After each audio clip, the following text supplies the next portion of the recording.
नमस्कार मित्रांनो, मी करण लोणकर. मित्रांनो, आज एक अशी गोष्ट घेऊन आलोय ना, की ज्या गोष्टीशिवाय बरीचशी कामं होत नाहीत. म्हणजे मी कशाबद्दल बोलतोय? कुठल्या विभागातलं काम आहे? तर मित्रांनो, महसूल विभागातलं काम आहे. कशा संदर्भात आहे? तर व्हॅल्युएशन, किंमत, रक्कम याच्याबद्दलचं गोष्ट आहे. म्हणजे नेमकं काय? मी कशाबद्दल बोलतोय? मित्रांनो, आपण आज ज्या गोष्टीबद्दल बोलणार आहे, ती आहे व्हॅल्युएशन. प्रॉपर्टी व्हॅल्युएशन म्हटलं तरी चालेल. आता हे प्रॉपर्टी व्हॅल्युएशन कुठं-कुठं वापरलं जातं? बऱ्याच वेळा लोकांना प्रश्न पडतो, आपल्याला कुठं वापरायचं आहे किंवा आपल्याला कशाला गरज पडणार आहे? तर मित्रांनो, सगळ्यात महत्त्वाचं प्रॉपर्टी व्हॅल्युएशन हे तुमच्या बँकेच्या लोनसाठी सुद्धा वापरलं जातं. मग बँकेच्या लोनसाठी कसं? तुमचं जे काही प्रॉपर्टी व्हॅल्युएशन असतं, त्या प्रॉपर्टी व्हॅल्युएशनवर तुमचं एज्युकेशन लोनसाठी बँक व्हॅल्युएशन रिपोर्ट मागते. तर त्याच्यामध्ये सुद्धा तुम्हाला याचा उपयोग होतो. ज्यावेळेस तुम्ही एखाद्या वेळेस खरेदी-विक्रीची व्यवहार करणार असता, त्यावेळेस तुम्हाला त्या प्रॉपर्टीची जी व्हॅल्युएशन आहे, सरकारी मूल्य, ते सरकारी मूल्य समजण्यासाठी सुद्धा ह्याचा फायदा होतो आणि त्याच्या बेसिसवर तुम्ही तुमच्या प्रॉपर्टीची खरेदी-विक्रीचा जो व्यवहार आहे, तो व्यवहार ठरवू शकतो. अजून काय आहे? अजून कशासाठी वापरलं जातं? तर मित्रांनो, ज्यावेळेस तुम्ही एखादी प्रॉपर्टी खरेदी किंवा विक्री करता, त्यावेळेस तुम्हाला स्टॅम्प ड्युटी भरावी लागते. ती स्टॅम्प ड्युटी ही व्हॅल्युएशनवर ठरवली जाते. अजून काय आहे? म्हणजे काय आहे, की जी तुमची रक्कम असते त्याच्यावरती तुमची स्टॅम्प ड्युटी आणि रजिस्ट्रेशन फी या 2 गोष्टी भरल्या जातात. इन्कम टॅक्स आणि कॅपिटल गेन टॅक्स या 2 गोष्टींसाठी सुद्धा तुम्हाला व्हॅल्युएशनचा उपयोग होतो.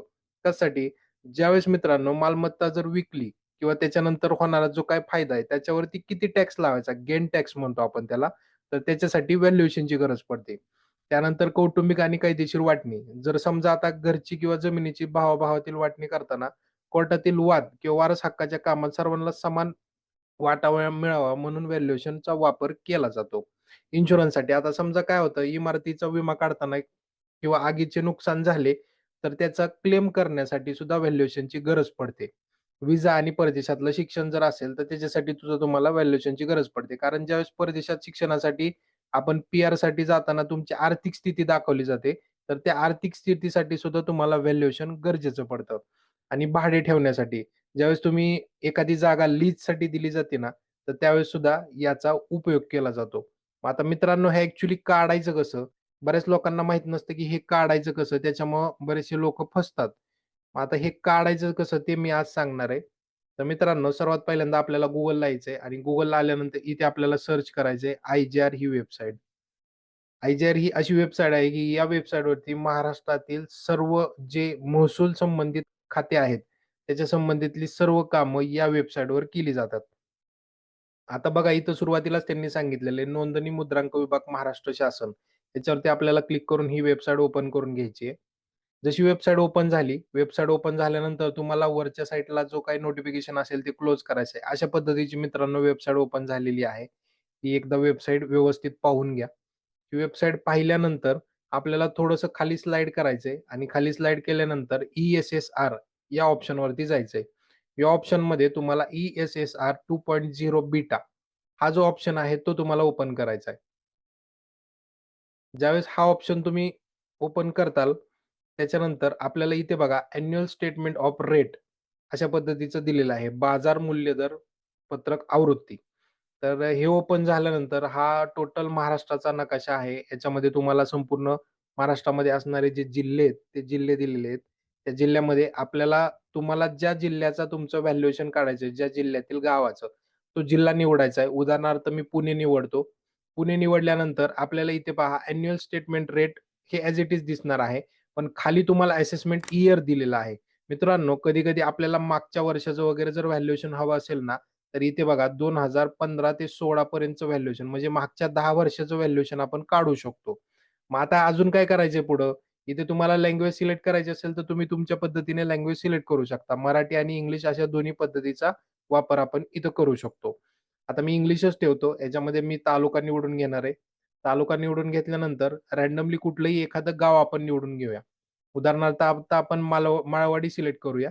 माळवाडी सिलेक्ट केल्यानंतर मित्रांनो, इथे बघा assessment type, assessment range, rate us आणि युनिट अशा पद्धतीच्या ज्या गोष्टी आहेत, या 3 गोष्टी तुम्हाला याच्यामध्ये पाहायला मिळतील.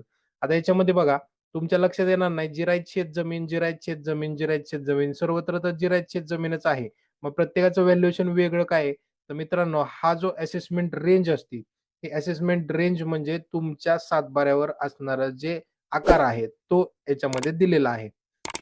जर समजा तुमची शेती जर बागायती असेल, तर डायरेक्ट तुम्हाला ऊस शेती ह्या ऑप्शनवरती पाहायचंय आणि पुढे गेल्यानंतर अजून एक ऑप्शन आहे. इथे बघा 2 ऊस शेती दिलेल्या आहेत. इथे 0 ते 7.50 आणि अजून एक ऊस शेती दिलेला आहे 7.51 आणि त्याच्या पुढे. तुमचं जे काही व्हॅल्युएशन असणार आहे, तुमचा जो काही सातबाऱ्यावरचा आकार असणार आहे, त्याच्यानुसार आपल्याला या जमिनीचं जे व्हॅल्युएशन आहे, ते व्हॅल्युएशन द्यायचं आहे. मित्रांनो, एक गोष्ट लक्षात ठेवा, जर समजा तुमची जर जमीन हायवेच्या कडेला असेल, तर इथे तुम्हाला असेसमेंट रेट 0 येतो. मात्र तुमचा जो व्हॅल्युएशन येणार आहे, ते चौरस मीटरच्या हिशोबाने व्हॅल्युएशन काढावं लागणार आहे. इथे बघा, इथे तुम्हाला जो ऊस शेतीचा रेट आलेला आहे, त्याचं युनिट आहे हेक्टर. पण हायवेवरील जमिनीचा जो रेट आलेला आहे, त्याच्यासाठी युनिट आहे चौरस मीटर. म्हणजे प्रति मीटरचा रेट जो आहे, तो रेट आपल्याला इथे पाहायला मिळतो. आता उदाहरणार्थ मित्रांनो, आता हा जो रेट दिलेला आहे 34,78,000 ऊस शेतीचा, हा कसा कॅल्क्युलेट करायचा? आता उदाहरणार्थ एखाद्या शेतकऱ्याचा प्रश्न असतो, की 34,78,000 रक्कम तर तुम्ही सांगितली. पण त्या रकमेचं प्रतिगुंठा कसं काढायचं किंवा कसं करायचं? मित्रांनो, एक ध्यानात ठेवा, हेक्टरी जो रेट असतो, हेक्टरी म्हणजे काय? 1 हेक्टर म्हणजे 100 गुंठे. मग 100 गुंठ्याचं युनिट असेल, तर मग कसं करायचं? तर मित्रांनो, एकदम सोपं आहे. 34,78,000 भागिले 100 असं केलं, की तुम्हाला प्रति गुंठ्याचा रेट आला. 34,78,000 भागिले 100 केलं, तर प्रति गुंठा ₹34,780 आला. मग त्या हिशोबाने ₹34,780 प्रति गुंठा. तर त्या हिशोबाने तुम्हाला तुमचे जेवढे गुंठे असतील, तेवढ्या गुंठ्याचा हिशोब करायचा आहे. उदाहरणार्थ तुमचे 25 गुंठे आहेत. 34,780 गुणिले 25 तुमचं व्हॅल्युएशन आलं 8,70,500.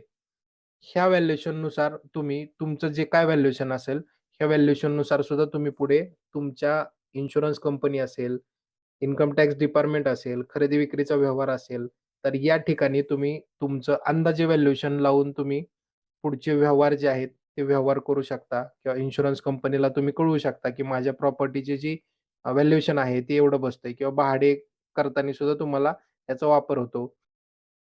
खरेदी-विक्रीच्या कामामध्ये सुद्धा तुम्हाला याचा वापर होतो. आता हा झाला एक पार्ट. दुसरा पार्ट, ज्यावेळेस तुम्हाला सही सिक्क्याचं व्हॅल्युएशन द्यायचंय. आता उदाहरणार्थ तुम्ही तुमचं टेंटेटिव्ह व्हॅल्युएशन सांगितलं. पण जर आपल्याला सही शिक्क्याचं व्हॅल्युएशन लागत असेल, तर तुमच्या जवळच्या रजिस्टर ऑफिसला जायचंय. जवळच्या रजिस्टर ऑफिसला गेल्यानंतर तिथे कुठल्याही शॉपमध्ये तुम्हाला व्हॅल्युएशनचा फॉर्म मिळतो. तो व्हॅल्युएशनचा फॉर्म भरायचा आहे. त्याच्यामध्ये तुमचा 7/12 जोडायचा आहे चालूचा. त्याच्यामध्ये तुम्हाला किती क्षेत्राचं व्हॅल्युएशन पाहिजे ते क्षेत्र, तुमचा गाव, गट नंबर या सर्व गोष्टी भरून तुम्हाला द्यायचे आहे. त्याच्यानंतर तुम्हाला एक व्हॅल्युएशनचं शीट मिळेल. ज्याच्यावरती दुय्यम निबंधक साहेबांची सही असते आणि त्या सहीशिवाय तुमचं जे सरकारी मूल्यांकनचं जे काम आहे, ते काम पूर्ण होऊ शकत नाही. मित्रांनो, व्हिडिओ कशी वाटली नक्की कमेंटमध्ये सांगा. त्याच्याबरोबरच तुमच्या मनामध्ये अडणारे जे प्रश्न आहेत, ते प्रश्न मला कमेंटमध्ये विचारायला विसरू नका. व्हिडिओ आवडली असेल, माहितीपूर्ण वाटली असेल, तर लाईक केल्याशिवाय जाऊ नका. चॅनलवर पहिल्यांदा आला असाल, तर चॅनल सबस्क्राईब करून शेजारच्या बेल आयकॉनचं बटन प्रेस करा. पुन्हा भेटूया अशाच एका माहितीपूर्ण व्हिडिओबरोबर. तोपर्यंत जय हिंद, जय महाराष्ट्र. धन्यवाद मित्रांनो.